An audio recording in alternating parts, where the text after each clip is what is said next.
O aumento de demanda por financiamentos de custeio levou o governo federal a aumentar em 6,5 bilhões de reais os recursos a serem disponibilizados por meio do Programa Nacional de Fortalecimento da Agricultura Familiar, o PRONAF. Vamos conferir os detalhes com a Paloma Santos.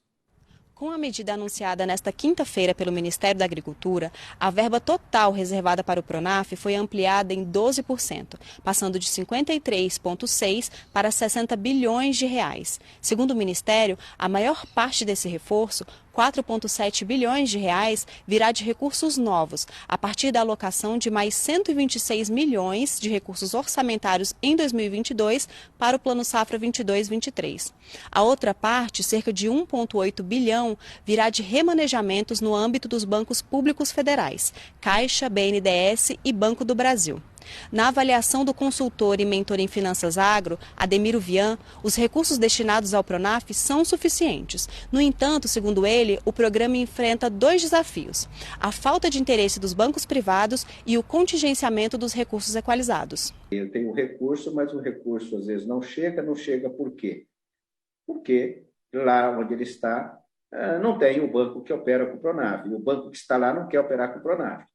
Então, essa distribuição de recursos ela é problemática, né? Essa capilaridade de rede de distribuição do crédito.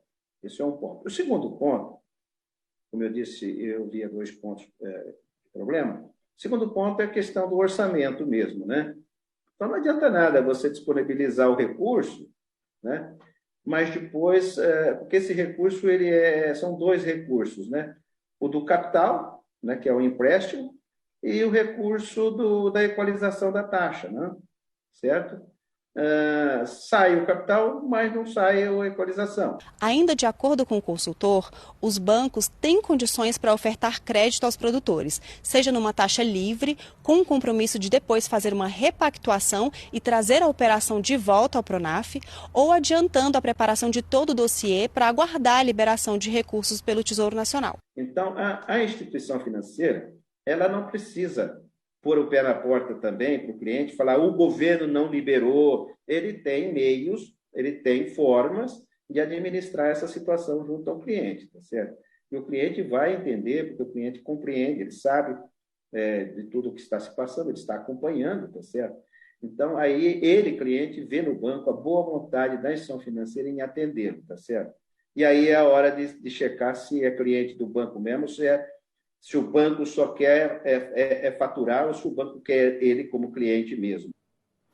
Esse é um bom assunto para a gente abordar com o Miguel Daúde, que já está aqui com a gente. Daúde, ontem falamos sobre a falta de disponibilidade de crédito para o seguro rural, né? E hoje uma boa notícia aí, um aumento de 6,5 bilhões para o PRONAF, para subsidiar juros. O que isso significa, na sua opinião? Qual a importância disso, principalmente para os pequenos produtores que vivem uma crise aí muito complicada? Boa noite, Daúde.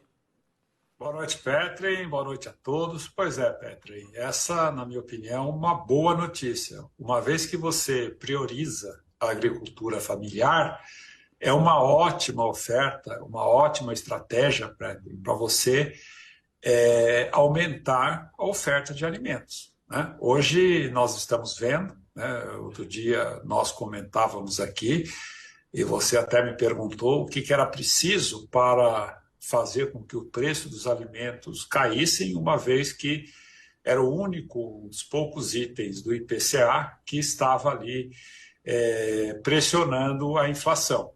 O leite subiu 14%, os alimentos, de uma maneira geral, 1,3%.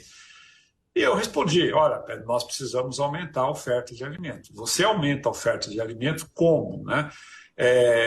Hoje, o alimento que vai para a mesa do brasileiro vem da agricultura familiar. Então, se você aumenta o crédito, evidentemente que você aumenta a oferta. Você aumenta a oferta, você distensiona, né, as pressões inflacionárias que hoje estão sobre o preço dos alimentos, Petri.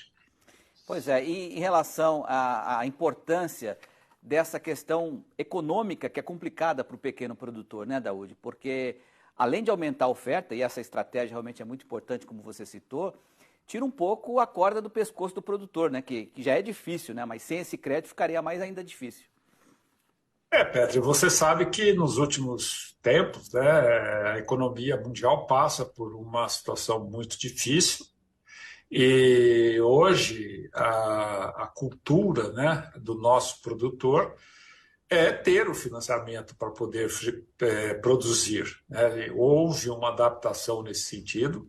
O produtor, como gostam de dizer, ele tira, né, da mão para a boca, ou seja, ele não tem reservas para poder ter aí uma implementação futura, e dessa forma, economicamente, o empréstimo ele funciona. Agora, na medida em que o tempo está passando, os produtores estão tendo a consciência de que este empréstimo está cada vez mais escasso, está cada vez mais caro.